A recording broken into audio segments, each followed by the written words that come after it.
నాకు అడ్డం కాదు, నాకు దీనికి అడ్డం లేనటువంటి ఏదైనా ఎక్స్ట్రా పని కావాలా, బాస్ లేనటువంటి పని కావాలి, టైం లేనటువంటి పని కావాలా, నాకు ఎక్స్ట్రా సాయంత్రం 6 గంటల నుంచి నైట్ 10 గంటల వరకు ఇంకో ఏదైనా పని చేస్తా, అలాంటి పని వెతుకుంటా అని చెప్పి ఈ జాబ్ పని చేయలే.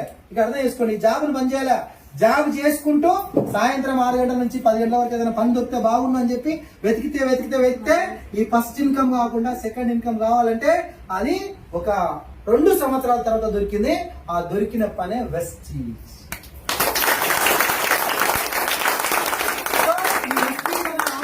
అవకాశాన్ని పట్టుకున్నాడు. గట్టిగా 4 నుంచి 5 సంవత్సరాలు గట్టిగా పనిచేస్తే నెలకు ₹1,00,000 వచ్చింది. సాయంత్రం పట్టుకుంటే 6 చేసిండు. 1,00,000 నుంచి 2 అయింది, 3 అయింది, 4 అయింది, 5 అయింది, 6 అయింది, 7 అయింది.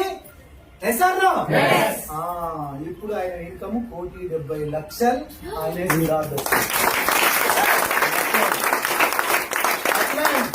ఆయన ఫోటో ఉంది, ఫోటో దిగండి. 1,70,00,000 ఆసియా ఖండంలో టాప్ ఎర్నర్.